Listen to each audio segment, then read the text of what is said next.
Lionel Boucher, bonjour. Bonjour Gilles. Bienvenue dans ce Parler Vrai. C'est, j'imagine, le dernier de l'année. Oui. On ne va pas faire un bilan, on va plutôt se projeter dans l'avenir. On va quand même parler de quelque chose qui s'est passé il y a quelques jours. Vous êtes devenu vice-président. Comment ça s'est passé et pour faire quoi? Alors écoutez, j'ai été élu, d'abord appelé par la nouvelle présidente, puisque Sylvie Fayolle est devenue présidente Officielle. de plein titre, j'allais dire, puisqu'elle l'était déjà depuis 2 ans en tant que première vice-présidente. Elle assurait les affaires de la collectivité métropole. Voilà, aujourd'hui, les choses sont plus officielles. Moi, je suis très heureux de retrouver cette cité du design que j'ai laissée il y a quelques années, puisque je me souviens avoir travaillé avec ses équipes, avec Jacques Bonaval, avec Martine Fontagny, avec Josiane France, sur la première biennale internationale. Donc, je suis heureux. C'est quelle année déjà? 98, 1998. Oui, on avait moins de cheveux blancs. Hein. Oui, l'histoire bégaye, c'est rigolo.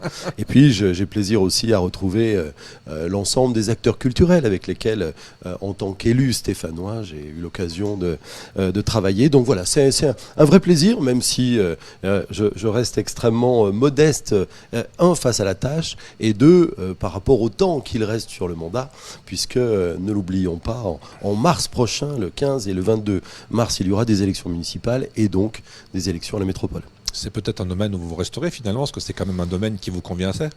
Je ne sais pas, et j'allais dire, les choses ne m'appartiennent pas. Oui, mais on va être un peu optimiste. On est à Noël, on peut rêver. Oui, en tout cas, il s'agit de faire aujourd'hui le travail. Voilà. Vous avez parlé de 98, on est en 2025. Est-ce que ce que vous voyez aujourd'hui, c'est ce que vous aviez imaginé en 98, ou alors on est parti complètement dans une autre direction? Parce que je le dis souvent, le design, c'est très gentil, c'est très sympathique, mais pour le commun des mortels stéphanois, on a toujours du mal à comprendre. Alors il y a un travail remarquable qui a été accompli. Ce qui est sûr, c'est que Saint-Étienne se réécrit à travers le design. Donc c'est quelque chose qui est fort, qui est majeur. C'est aussi une école qui est extrêmement pertinente, puisqu'elle est dans les 4-5 premières au niveau national, derrière les grandes parisiennes. Ça veut dire que nous avons une réelle place dans le design français. On a la chance d'avoir à la tête de cette cité, de cette école, un designer, Éric Jourdan, qui est le designer de Roche-Beaubois, de Sina. Donc c'est aussi quelque chose qui compte. Et puis, la cité du design, c'est une manière de réécrire Saint-Étienne, je le disais, même si ça fait écho à ce qu'était Manu France.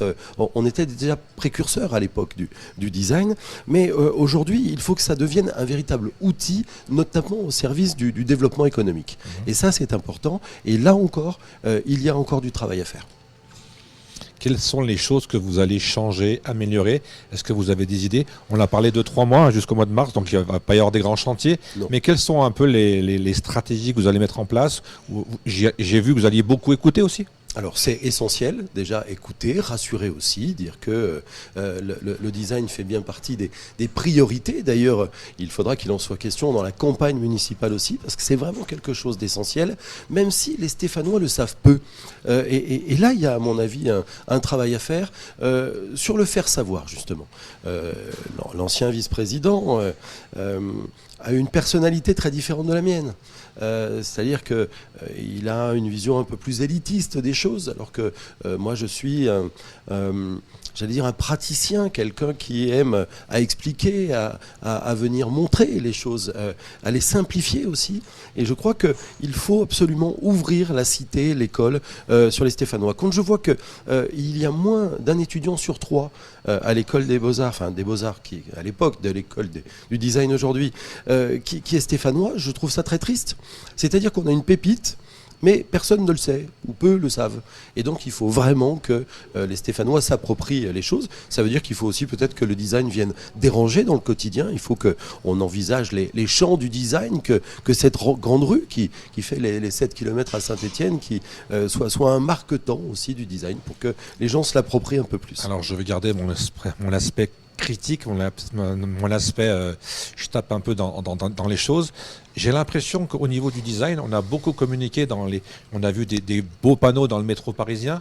Mais moi, j'ai remarqué pour les Stéphanois que ce qu'on avait vraiment qui nous touche, c'est quand on voit un banc, quand on voit quelque chose sur une place. Et là, on se dit, ah, ça, c'est le design. Ah, finalement, on arrive à mettre une définition dans le design, et c'est peut-être ça qu'il faut peut-être mettre plus en avant à Saint-Étienne, non? C'est exactement ça. C'est-à-dire qu'aujourd'hui, tout renouvellement urbain doit passer par le prisme du design pour faire en sorte que les Stéphanois bien se l'approprient tout simplement et qu'ils vivent design aujourd'hui, ce qui n'est pour le moment pas le cas. Donc on a besoin d'ouvrir la cité sur le reste de la ville et puis on a besoin de venir déranger, au sens propre du terme, les Stéphanois dans leur quotidien par du design pour qu'ils se l'approprient. On est toujours dans les biennales tous les 2 ou 3 ans? Ou alors, c'est des choses qui vont changer, qui vont évoluer? Il y a nécessairement une question à se poser et il faut réinterroger aussi les choses. Il appartiendra probablement au prochain exécutif de se positionner sur la question. En tout cas, cette biennale, elle est aussi essentielle parce qu'elle nous donne à être vus au niveau national et international. Et encore une fois, c'est presque les Stéphanois qui se l'approprient le moins. On parle de biennale et on parle de design, on dit ça va transformer un peu la vie des Stéphanois avec du concret. On va tourner cette page et on va ouvrir une autre page qui concerne totalement les Stéphanois. C'est des élections municipales qui arrivent dans 3 mois, au mois de mars, 2 tours. Peut-être qu'un seul, s'il y a un candidat qui se dégage vraiment, mais ce n'est pas le cas. Donc on aura forcément 2 tours. Vous vous êtes engagé depuis un petit moment, vous meniez des réflexions. Comment ça s'est passé, cette adhésion à ce projet de se réunir, de faire un large rassemblement? Et puis quelles sont les idées que vous voulez mettre en avant? Je suis sûr qu'on va parler de commerce. Oui, aussi. Alors déjà, pour faire la genèse de la situation, je m'en étais expliqué déjà à votre micro, il y a quelques mois, nous étions un certain nombre à être en capacité à nous présenter, à porter une liste, chacun sous nos étiquettes politiques. Et on s'est dit que c'était pas une bonne idée pour Saint-Étienne, qu'il fallait que nous puissions partir unis pour avoir déjà une chance d'éviter le pire. Le pire pour nous étant que la ville bascule chez les extrêmes, notamment chez LFI. Saint-Étienne n'a pas de temps à perdre. On sort d'une situation qui a été difficile pour les Stéphanois et pour la ville. Depuis 3 ans, on a été très isolés du reste des collectivités, de l'État, de la région, du département. Donc aujourd'hui, on a un travail à faire pour réparer Saint-Étienne. Et réparer Saint-Étienne, ça suggérait que nous laissions nos égos de côté. C'est ce que nous avons fait en se disant on sera plus fort ensemble. Donc on s'est retrouvés avec Dino Cinieri, avec Quentin Bataillon, avec Zahra Bencharif, avec Alain Berthéas, chacun dans leur formation politique et donc moi pour l'UDI. Et on a choisi le meilleur moyen, selon nous, pour décider de qui serait le chef de file, c'est en demandant leur avis aux Stéphanois. Donc nous avons demandé à un organisme national, à un organisme de sondage, d'organiser une prise de contact avec les Stéphanois. Et de ces échanges, il est sorti que Dino Cinieri était le mieux placé pour tirer cette liste. Ça veut dire que vous êtes d'accord sur tout, ou alors il y a quand même des choses qui vous séparent légèrement? Non, vous savez, il y a toujours des sujets sur les grands enjeux où on peut avoir des différences. Mais, des divergences? Non, des différences. Il n'y a pas de divergence. On n'est quand même pas ensemble que pour des questions de personnes. On a évidemment la même envie pour Saint-Étienne et on partage le même constat et la même volonté. Donc ça aide quand même à fédérer. Et puis on s'aperçoit quand on travaille concrètement, quand on rentre dans les dossiers, que les différences, elles sont inexistantes. Il y a des points de vue parfois où on aimerait être un peu plus ceci ou un peu plus cela. Mais en tout cas, on s'entend bien. Le projet est en train d'être ficelé en lien avec les Stéphanois. Dino fait un travail d'imprégnation qui est extrêmement pertinent. Il va au contact des Stéphanois jour et nuit. Et quand je dis nuit, c'est pas caricatural. C'est-à-dire que on loue des Airbnb pour aller au cœur des quartiers et y passer la nuit pour notamment appréhender les questions de sécurité et de bien vivre dans la ville. Vous avez cité plusieurs noms. Il y a un nom qui manque. Il y a un nom qui est arrivé et qui a disparu. C'est Monsieur Le Joaouen. Qu'est-ce qui s'est passé et est-ce que c'est devenu un concurrent ou c'est une force peut-être d'appoint pour le second tour? Non, moi je respecte Eric, il le sait, on est copains. Maintenant, il a en fait, il a peut-être pas compris qu'il fallait, pour être dans un collectif, laisser son ego de côté et accepter de ne pas être le leader. C'est juste une question d'ego alors? C'est pas une histoire d'idée, de vision? Non, parce que sa vision de Saint-Étienne, elle est peu ou prou la même que la nôtre. Ouais. C'est simplement que, encore une fois, quand on veut être dans une équipe, il faut accepter de ne pas être le premier. Est-ce qu'aujourd'hui, dans une élection municipale, alors c'est vrai que Saint-Étienne c'est particulier parce qu'il y a une histoire récente qui a été compliquée, mais est-ce qu'on peut encore parler de droite et de gauche? Parce que quand on voit qu'il y a le radicaux de gauche qui sont avec vous, est-ce qu'on peut parler aujourd'hui encore de ce clivage gauche-droite qui avait un peu été effacé et qui va revenir en avant, j'imagine, avec les élections présidentielles qui s'approchent? Alors, vous savez, moi je suis un centriste, j'allais dire depuis toujours, hein, depuis que je suis tombé en politique, il y a maintenant presque 30 ans. J'ai été militant, j'ai cette conviction que le mur de Berlin est tombé. Tous ne le savent pas encore, mais le mur de Berlin est tombé. C'est-à-dire que. Il faut peut-être aller à Berlin aussi. Hein. Saint-Étienne, c'est un peu loin quand même. Mais en fait, on peut toujours entretenir une vision au déclivage. Aujourd'hui, ce sont les extrêmes qui caricaturent la vie politique et qui viennent sur des sujets parfois d'ailleurs extrêmement graves, puisqu'ils importent des conflits sur notre territoire. Qui n'ont pas lieu quand on parle d'une élection stéphanoise. Voilà. Donc j'allais dire, les extrêmes, quels qu'ils soient, de droite comme de gauche, ont besoin de conserver ce clivage extrêmement doctrinal. Dans les faits, quand on est élu, quand on travaille ensemble, oui, il y a des différences nécessairement, mais elles ne sont pas si marquées que ça. En tout cas, quand on partage l'intérêt pour les Stéphanois. On a des différences, je vois, avec des gens à gauche. Moi, j'ai pas d'ennemis, j'ai des adversaires politiques.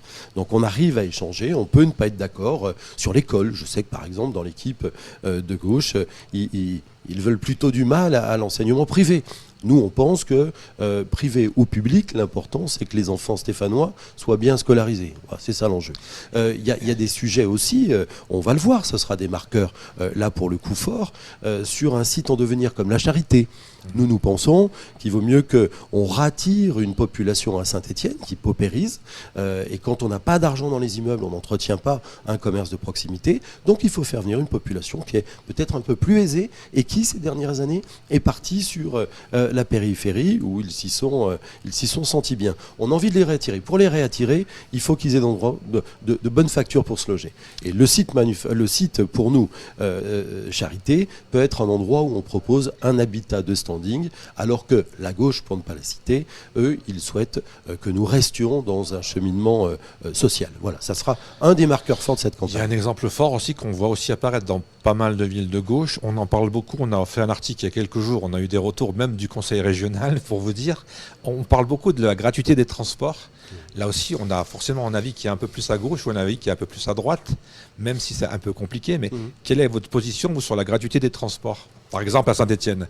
Parce que je vais peut-être encore mettre les pieds dans le plat, mais j'ai l'impression qu'il y a quand même pas mal de gens qui ont quand même les transports gratuits à Saint-Étienne déjà. Hein. Alors ça, je sais pas, mais ce qui est sûr, c'est que le problème, c'est que les campagnes électorales, c'est pas la fête à la choucroute, quoi. Mais c'est quelque chose de concret, les transports. À un moment donné, on peut pas rincer gratis. Il y a toujours quelqu'un qui paye, on dit. Quelqu'un qui paye à la fin. Moi, je suis plutôt dans l'idée que l'utilisateur doit rester le payeur, même si on paye un transport symbolique. Aujourd'hui 1 euro, 1,10 €, ça reste accessible. Moi je vois, j'ai 4 enfants, c'est impactant de payer 4 abonnements, c'est nécessaire pour eux, il faut quand même qu'ils se déplacent. C'est sûr que c'est une charge, mais à un moment donné, si c'est pas l'utilisateur qui paye, eh bien c'est tout le monde. Et on a une difficulté quand même, parce qu'on ne va pas se mentir. Saint-Étienne est une ville, je vous le disais, qui paupérise. 30% de la population aujourd'hui vit en dessous du seuil de pauvreté. 30% ne payent pas l'impôt. Un Stéphanois sur 3 ne paye pas l'impôt. Donc, à un moment donné, si on n'a pas de recettes, on ne fait plus rien. Le budget d'investissement d'une ville comme Saint-Étienne, c'est 50 millions d'euros par an. Si on veut pouvoir garder des marges de manœuvre, on ne peut pas rendre les transports gratuits. Sinon, on n'aura plus de marge pour faire d'autres choses. Il y a 2 sujets essentiels aussi à Saint-Étienne et sûrement dans d'autres villes, bien évidemment, parce qu'on a tous à peu près les mêmes problématiques aujourd'hui. On va peut-être commencer par le commerce. On a parlé beaucoup à une époque du style, on n'en parle plus du tout. Du coup, on voit qu'il s'est vraiment mis dans le paysage et que tout le monde vit avec. On a un autre souci à Saint-Étienne, c'est le centre. le centre se diversifie, c'est devenu un peu le désert. Est-ce que vous avez des solutions, sachant que c'est quand même un dossier qui est assez compliqué? On a vu aussi, je ne dis pas de bêtises, les nouvelles galeries. On a pensé longtemps qu'il allait y avoir des repreneurs, quelque chose, et finalement ça devient une friche depuis quelques années, quoi. Oui, et puis disons que pendant 3 ans, on ne s'est pas donné les moyens pour aller chercher les enseignes. Je pense que pour être... en fait, il n'y a pas de solution magique, mais il n'y a pas de solution isolée. Pour qu'un commerce fonctionne, il faut qu'il y ait un public qui y vienne. Des clients, voilà. Il faut des clients. Si la clientèle qui a un peu les moyens de commercer est partie, il faut lui donner envie de revenir. Quand vous payez 3,60 € de l'heure votre stationnement en parking en sous-sol et que toute heure commencée est due, vos courses, elles vous reviennent encore plus cher. Donc on a déjà un problème de stationnement. Déjà, il faut faire en sorte que les gens puissent rentrer dans Saint-Étienne. Ça veut dire, on parlait de transport gratuit, ça veut dire stationnement gratuit? Non, là encore, on peut pas. Il n'y a pas de baguette magique.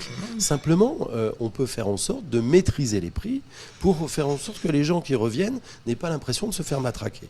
Je ne parle pas du scandale que représente la sulfateuse APV, où si vous avez la mauvaise idée de vous garer 3 minutes, vous repartez avec 40 €. Je peux vous dire que les gens qui viennent de Montbrison, de Moins, d'Andrézieux, qui prennent 40 €, ils ne reviennent plus. On est tranquille, qu'ils ne commerceront plus chez nous. Ça, c'est sûr. Donc voilà, en fait, il y a un certain nombre de causes qui font que les gens ne reviennent pas pour commercer. La sécurité en est une cause. Je peux vous dire que moi qui réside en cœur de ville, vous êtes au spectacle parfois, hein.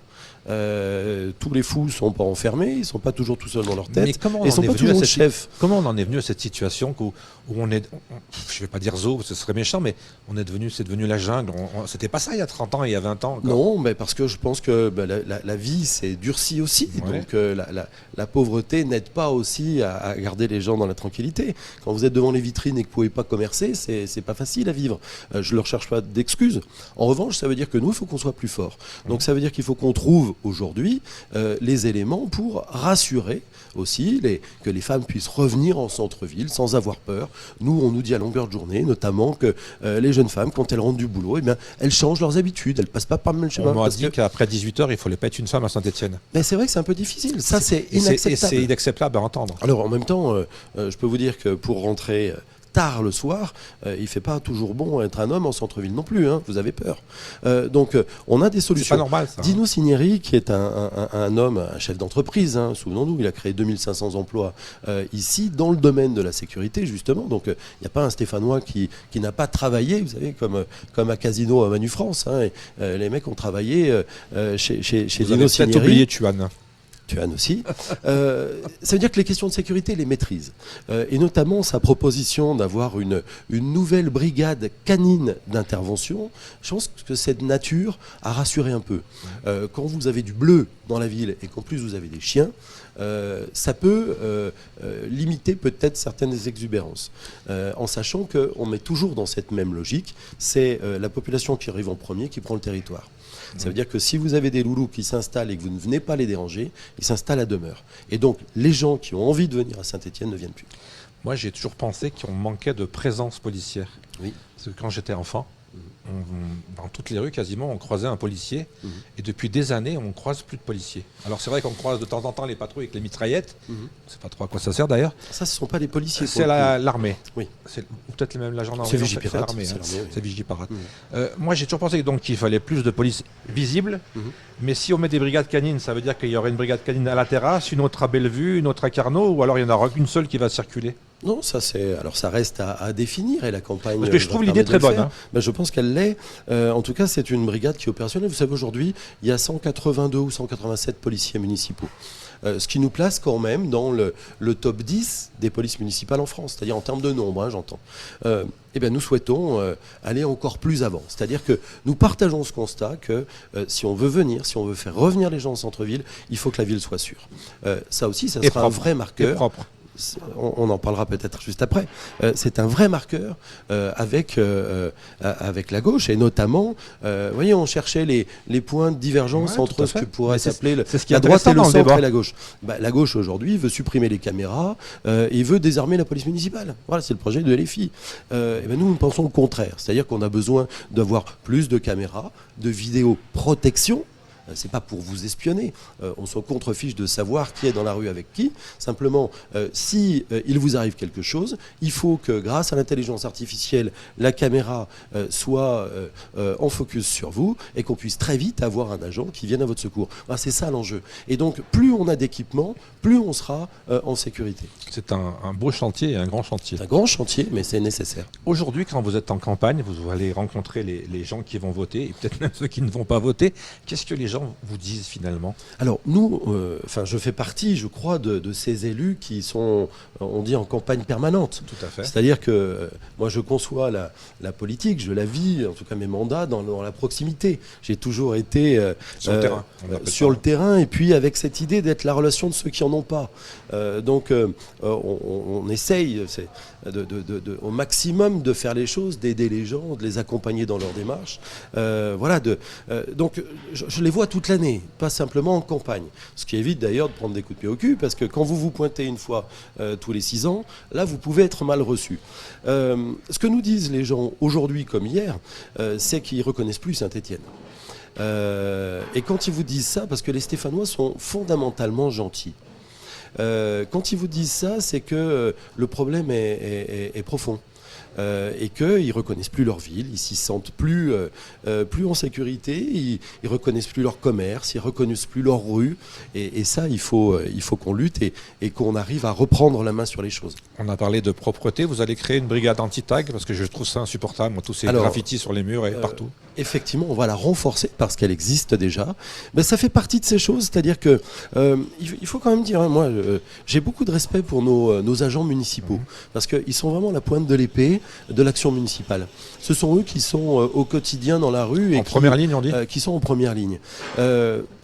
Honnêtement, quand vous vous levez les matins un peu tôt comme moi, la ville elle est propre. De là à dire que les gens sont sales, il n'y a qu'un pas à faire. Je veux dire, si vous voulez éviter les déjections canines, il suffit de ramasser et les mettre dans vos chiens. Moi, je pense qu'il faut mettre des amendes plus fortes déjà. Pour ça, il faut déjà que les outils là, je pense soient là. qu'on peut récupérer de l'argent là.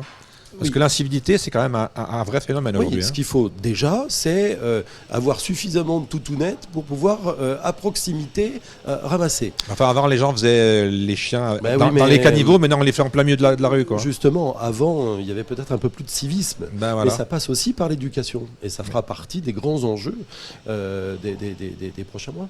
Il y a du travail. Bien sûr. On vous reverra sans doute dans les semaines qui viennent pour avoir plus de précision. On m'a déjà fait signe qu'on arrivait au terme de cette émission. Je voulais finir sur une belle note. Qu'est-ce que vous allez faire pour cette fête de Noël ? Alors Noël, traditionnellement, c'est en famille. Donc j'ai la chance d'avoir... Vous attendez les cadeaux ? Les enfants, bien sûr, qui sont là. Donc voilà, ce sera 2 jours en famille.